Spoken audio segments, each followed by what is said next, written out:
하나님 말씀 보겠습니다. 하나님 말씀은 시편 103편 13절 14절입니다. 시편 103편 13절 14절입니다. 같이 봉독합니다. 시작. 아버지가 자식을 긍휼히 여김같이 여호와께서는 자기를 경외하는 자를 긍휼히 여기시나니 이는 그가 우리의 체질을 아시며 우리가 단지 먼지뿐임을 기억하심이로다. 아멘. 오늘 설교 제목은 앞에 보시면 아버지의 이름이란 제목을 가지고 우리 하나님 아버지, 육신의 아버지를 같이 생각해 보는 시간이 됐으면 좋겠습니다. 우리 아버지 다 있지요. 아버지 없는 분은 하나도 없습니다. 그런데 우리가 아버지라는 이름을 불렀을 때 어떤 마음이 드시나요? 아버지라는 이름을 부르면 어딘가 모르게 든든한 마음이 들지, 기둥 같은 마음이 들지, 어머니처럼 살갑지는 못하지만 무뚝뚝하지만 그래도 울타리가 되어주고 기둥 같은 느낌이 듭니다. 우리 하나님의 자녀들은 육신의 아버지와 하나님 아버지 두 분의 아버지를 모시고 살아갑니다. 그래서 우리 육신의 아버지는 우리의 기둥이 되어주시고 모든 것을 공급하시고, 그렇듯이 하나님 아버지도 우리와 동행하시며 우리를 안전보장의 축복으로 인도하시고 먹을 것, 쓸 것, 입을 것 다 공급하시는, 우리의 생각과 우리의 모든 것을 아시는 그런 하나님 아버지를 우리 안에 모시고 살아갑니다. 오늘 다윗은 시편 103편을 통해서 이야기합니다. 이 시편 103편을 보면 다윗이 노년에 썼다고 이야기를 합니다. 다윗이 인생의 여정길을 살펴보면 참으로 우여곡절이 많았습니다. 어려움도 많았습니다. 사울 왕에게 10년을 넘는 그 시간 동안 쫓기는 도망자의 삶을 살았고, 자녀들을 낳아서 키워놨는데 자녀들이 서로 죽이는 이런 어려움도 있었습니다. 하나님 앞에 올바르게 살아간다고 고백하고 결단하고 살아갔지만 나도 모르는 사이에 밧세바를 보고 음흉한 마음을 품고 간음을 했습니다. 그런 인생의 여정길을 살아가면서 이제 노년의 나이에 시편 103편을 통해서 하나님 아버지께서 나의 인생을 여기까지 붙들어 주셨기에 내가 온전하게 살 수 있었다고 고백하며 감사의 시를 쓰고 있습니다. 그렇다면 우리는 이 시편 103편을 통해서 다윗이 고백하는 하나님 아버지, 그 아버지를 우리가 다시 한번 생각해보는 그런 시간이 되었으면 좋겠습니다. 미국의 한 유명한 목회자가 어린 시절 있었던 경험을 간증했습니다. 이 목회자가 어렸을 때 아버지의 손을 잡고 이제 시장 구경을 나가게 됩니다. 그런데 시장에 가보면 알지만 지금은 그렇게 시장이 그렇지 않은데 옛날에는 너무 복잡하잖아요. 사람들이 너무 많잖아요. 그러니까 이 목회자 어린아이는 아버지 손을 잡고 시장 구경을 하다가 너무 구경할 게 있어서 아버지 손을 자기도 모르게 놓고 말았습니다. 그러다가 정신을 차려서 보니까 아버지 손을 놓았고, 지금 키가 작으니까 이렇게 보니까 아버지는 안 보이고 다른 사람들 발만 보이는 거예요. 그때 이 어린아이가 이야기하죠. 부르짖습니다. 아빠 하고 막 울면서 부르짖죠. 그런데 뒤에서 어깨를 만지면서 아들아, 내가 지금 너와 함께 있어. 내가 너를 항상 지켜보고 있었다. 너는 아빠를 부르지 않아도 돼. 아빠 손을 안 잡아도 돼. 내가 너의 손을 항상 잡고 있을 테니까. 그러니까 걱정하지 마. 이렇게 이야기를 했다고 합니다. 그렇다면 오늘 이 시간 아버지라는 이름의 깊은 의미를 우리가 다시 한번 어떤 모습으로 생각해 볼까라는 것을 한번 기억했으면 좋겠습니다. 자, 아버지라는 이름의 깊은 의미, 첫째는요, 가장 든든하고 버팀목이 되시는 아버지. 둘째는 우리의 체질, 우리의 모든 것을 알고 계시는 아버지. 조건 없는 긍휼의 아버지. 세 가지의 그 아버지를 놓고 우리가 같이 말씀을 나눠보도록 하겠습니다. 자, 앞에 보입니까? 이게 뭐 같습니까? 아구 같습니까? 고기죠. 이 고기가 천축잉어라는 겁니다. 천축잉어. 이 태평양 연안에만 서식하는 천축잉어인데, 이 잉어는요, 알을 낳으면 알을 입에 물고 살아갑니다. 평생 이 알이 깨어날 때까지 이 알을 밖으로 내보내지 않고 살아갑니다. 이 알이 새끼가 깨어날 때쯤 되면 이 순놈은 기력을 다해 죽어가게 되죠. 자기가 알을 뱉어내고 호흡을 하면 살아갈 텐데 그렇지 않습니다. 새끼를 위해서 그 알을 끝까지 품고 있습니다. 우리가 거미를 아실 텐데, 거미는요, 자, 이게 거미죠. 거미는요, 새끼를 낳습니다. 새끼를 낳는데 새끼를 낳고 뭘 먹여 살릴까요? 자기의 피를 먹여 살립니다. 그리고 거미는 죽습니다. 이것이 지금 한낱 생물에 불과하지만 이 천축잉어나 거미는 자기의 모든 것을 내어주고 자식을 위해 살아갑니다. 우리 아버지들, 세상의 아버지들 보면 누구 하나 위로해 주는 그런 사람 없습니다. 세상을 살아가면서 참으로 어려운 일도 많이 있습니다. 직장에서 책임자가 되어서 성과를 내야 하기도 하고, 가정에서 든든한 가장이 되어서 흔들리지 않는 버팀목이 되어야 합니다. 나이가 들어서 힘들다라고 이야기하기보다는 속으로 삼켜가며 살아갑니다. 내가 무너지면 내 뒤에 있는 가족들이 무너질 것 같기 때문에 그렇게 살아갑니다. 우리 이 땅의 아버지들은 강한 척, 다 아는 척, 괜찮은 척 하면서 살아갑니다. 하지만 오늘 하나님은 우리에게 찾아와서 조용히 속삭이시죠. 너는 강하지 않아도 된다. 나는 내가 얼마나 약한지 이미 다 알고 있어.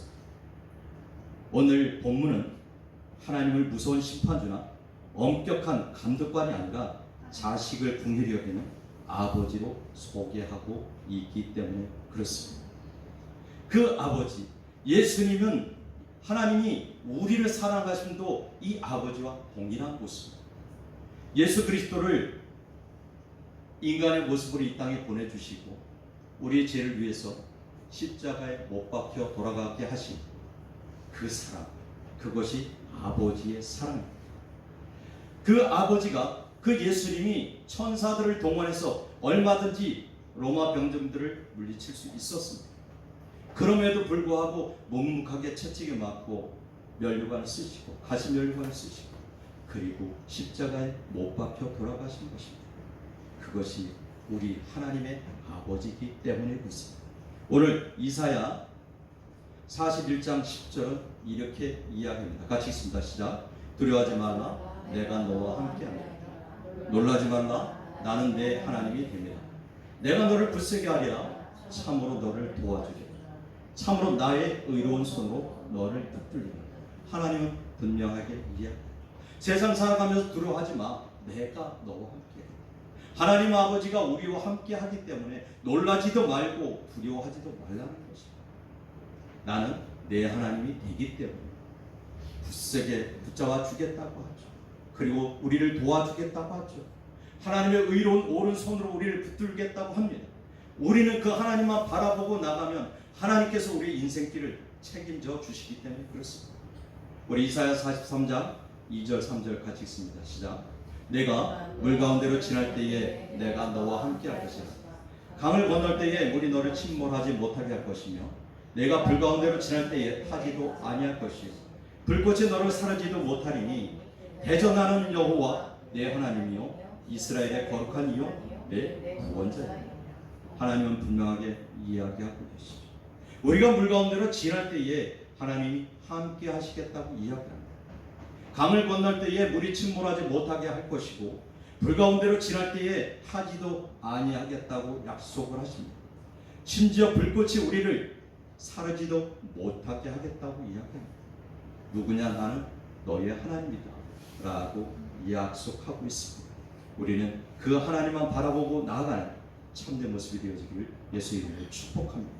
두 번째는요, 우리의 체질을 아시는 아버지입니다. 우리의 체질을 아시는 아버지. 본문 14절을 보면 이는 그가 우리의 체질을 아시며 우리가 단지 먼지뿐임을 기억하심이로다 라고 이야기를 합니다. 그러면서 우리 9절 한번 볼까요? 9절 10절 같이 읽습니다. 시작. 자주 경책케 하지 아니하시며 노를 영원히 품지 아니하시도다. 우리의 죄를 따라 우리를 처벌하지 아니하시며 우리의 죄악을 따라 우리가 그대로 갚지 아니하셨습니다. 지금 하나님 다윗은 이렇게 고백합니다. 우리를 경책하지 않았어요. 우리를 혼내지 않았어요. 노를 품지 아니하셨어요. 우리의 죄를 따라서 우리를 처벌하지도 아니하셨어요. 이것이 아버지, 하나님의 아버지의 모습이에요. 육신의 아버지도 똑같은 모습. 우리의 죄악을 따라서 그대로 갚지도 아니하셨던 그 하나님의 은혜, 긍휼의 하나님의 그 은혜, 우리는 그것을 기억해야 될 것입니다. 여기서 체질이라고 하는 것은 히브리어로 에체르 이렇게 이야기합니다. 이야기는 토기장이가 진흙으로 그릇을 빚어 만들어가는 그것을 그 재료. 그러니까 진흙의 성분을 우리는 체질, 히브리어로 에체르 합니다. 하나님께서는 우리를 진흙으로 만드시고 그 성분의 모든 것을 다 아시죠. 우리의 머리카락까지 세신 바 되셨다고 하십니다. 우리가 깨지기 쉬운 존재라는 것도 압니다. 말 한마디에 밤잠을 설치고 작은 미래의 불확실한 그 모습 속에서도 두려워 떠는 아주 미약한 아버지라는 것을 우리 하나님은 압니다. 그런데 하나님은 나에게 맡기라고 이야기하죠. 우리가 세상을 살아가면서 세상은요, 우리에게 실력을 증명하라고 합니다. 성과를 가져오라고 하죠. 그런데 하늘아버지는 우리의 한계를 아십니다. 그래서 그렇게 하지 않습니다. 14절에 우리가 읽었지만 내가 먼지 같은 존재임을 내가 기억하고 있다. 그러면서 지치고 상한 몸으로 우리가 집으로 돌아왔을 때 자녀가 위로해주지 아니하고 아내가 위로해주지 아니할지라도 하나님은 우리의 어깨를 두드리며 고생했다, 힘들었지, 이렇게 이야기를 하는 거죠. 어느 시골에, 아주 시골에 머리가 꽤 좋은 청년이 있었습니다. 고등학교를 시골에서 다니지 않고 서울로 유학을 갈 정도로 머리도 좋고 또 뛰어났습니다. 그런데 아버지가 보기에는 별로 마땅치가 않아요. 왜요? 참으로 얍삽했거든요. 이기주의적이고 자기만 알고 허풍도 심하고 아버지가 볼 땐 참 걱정거리가 많이 있습니다. 그런데도 이것이 공부를 잘하고 재주가 있어서 사업을 해서 학교를 졸업하고 사업을 해서 승승장구하고 또 자기를 드러내고 싶어서 용돈을 듬뿍 집에다 보내줍니다. 그리고 몇 년이 지난 후에 연락이 안 오는 겁니다. 용돈도 안 내려오죠. 아버지는 궁금해서 전화를 하지만 전화는 끊어져 있습니다. 그렇게 궁금해하고 자녀들에게 형이 어떻게 되냐고 물어봐도 소식을 다 모른다고 합니다. 그러던 어느 날 저녁에 아들이 거짓골이 돼서 찾아왔습니다. 아버지는 이미 말을 안 해도 엄마 아버지는 다 알고 있었습니다. 사업이 안 됐고 또 어려운 모습이 됐구나. 아무 말 하지 않고 밥을 차려주고 밥을 먹고 들어가 자라고 사랑방에 불을 떼주고 잠을 채우고. 아들은 엄마 아버지가 아무 소리도 하지 않는 게 너무 이상하지만 이제 마지막이라고 생각하고 부모를 찾아왔습니다. 더 이상 내가 빚에 견딜 수도 없고 살아갈 수도 없어서 자살하기 전에, 목숨을 끊기 전에 어머니 아버지를 한번 뵙고 싶어서 찾아왔죠. 그리고 눈물에 밥을 먹고, 그리고 모두가 부모님 잠든 시간 줄을 가지고 동산으로 올라갑니다. 그리고 목을 매기 위해 손을 뻗죠. 손을 뻗어서 뻗는데 주머니에서 뭐가 툭 떨어지는 겁니다. 떨어져서 집어보니 통장과 도장이고 편지가 된 거죠. 그 편지에는 뭐라고 써 있겠습니까? 아들아, 내가 너의 모든 것을 다 안다. 네가 보내준 용돈 하나도 안 쓰고 저축했는데 이거 가지고 네가 다시 한번 재기했으면 좋겠다.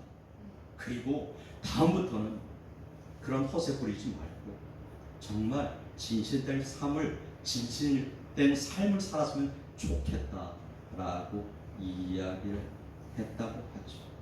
우리 육신의 부모님도 자녀들의 모든 것을 아십니다. 그런데 하나님은 우리의 모든 것을 너무 잘 알고 계시죠. 세 번째는 조건 없는 긍휼의 아버지입니다. 여기서 긍휼이라고 하는 것은 원어로 보면 라함 그렇습니다. 뜻은 어머니의 자궁이라는 뜻을 가지고 있습니다. 자녀의 아픔을 자신의 뱃속이 끊어지는 것 같은 아픔으로 한계를 느끼는 그 구구절절한 철저한 사랑, 그것을 지금 긍휼이라고 이야기를 합니다. 우리가 죄로 인해 넘어졌을 때, 세상의 파도에 쓸려 상처 입었을 때도 하늘아버지는 우리를 정죄하기보다 우리를 불쌍히 여기시며 안아주십니다. 우리 너무 잘 알지만 누가복음 15장에 가보면 탕자의 모습을 이야기하고 있습니다. 이 탕자는 자기 분깃을 나누어 달라고 하죠. 아버지는 아무 소리 없이 그것을 나누어줘. 이 아들은, 작은 아들은 그것을 가지고 호랑방탕하게 다 써버리죠. 유흥비를 쓰고 있습니다. 그리고 어디 갈 데도 없고 오죽하면 주엄나무 열매를 먹고 살다가 이제는 그것도 떨어지고 내가 죽게 되었으니 아버지께로 돌아가자고 돌아가지. 그런데 아버지는 아들이 나간 그 시간부터 문 밖에서 아들 돌아오기를 기다리고 있습니다. 거지가 돼서 돌아오는 그 아들을 안고 입을 맞추죠. 그리고 그를 새 옷을 입히고 그에게 먹을 것을 공급합니다. 자, 22절, 30절입니다. 아버지는 종들에게 이르되 제일 좋은 옷을 내어다가 입히고 손에 가락지를 끼우고 발에 신을 신기라. 종들에게 이야기하죠.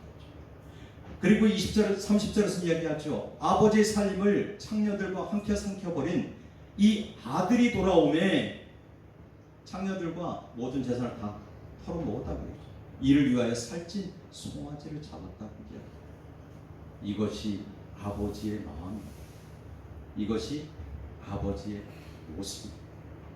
어느 셀러리맨이 회사를 갔다가 비가 많이 옵니다. 부모님하고 살던 이 셀러리맨 밖에 나가면 비가 참으로 많이 오죠.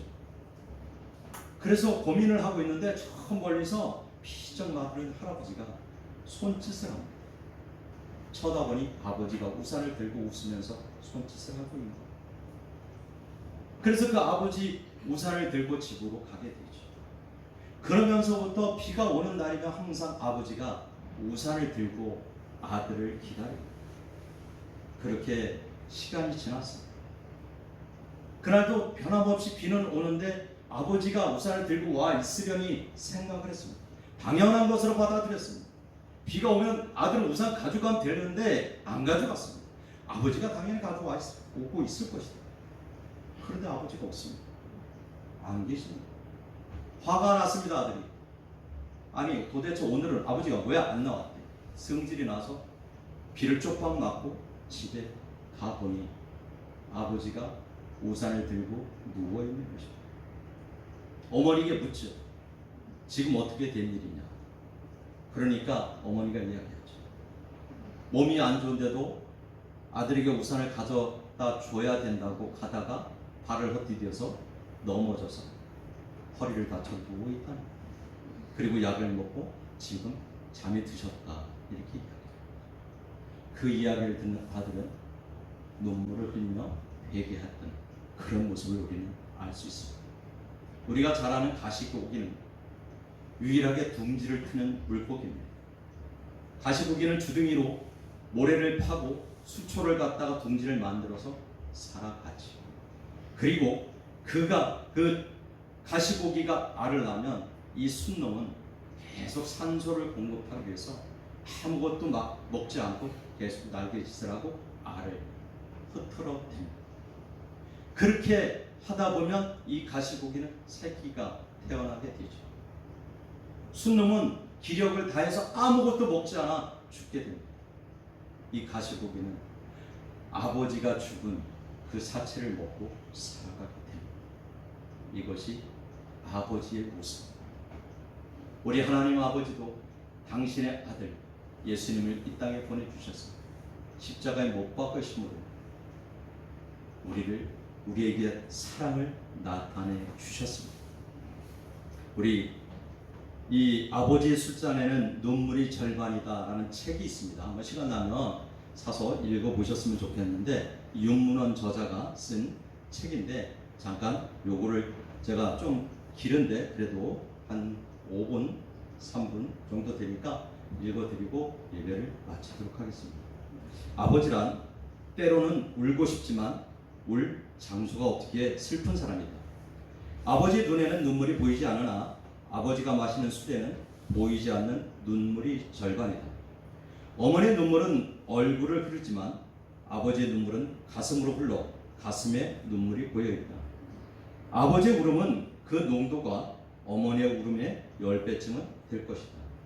아버지는 가족을 자신의 수레에 태워 묵묵히 끌고 가는 말과 같은 존재이다.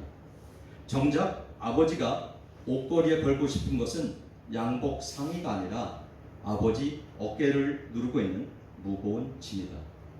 아버지 이마에 하나 둘 늘어나는 주름살은 열심히 살아가는 삶의 흔적이다. 아버지는 가장으로서 강박감과 책임감에 사로잡혀 살아간다. 내가 아버지 노릇을 제대로 하고 있나? 내가 정말 아버지다운가? 하는 자책을 날마다 하는 사람이다. 아버지는 항상 강한 사람이 아니다. 때로는 너무 약하고 쉬 지치는 연약한 인간이다. 아버지의 마음은 먹칠을 한 유리로 되어 있어 속은 잘 보이지 않는다. 기대한 만큼 아들, 딸의 학교 성적이 좋지 않을 때 겉으로는 괜찮아 하지만 속으로는 몹시 화가 나는 사람이다. 아버지의 최고의 기대는 자식들이 반듯하게 자라주는 것이며 이러한 모습을 바라보면서 삶의 보람을 느낀다.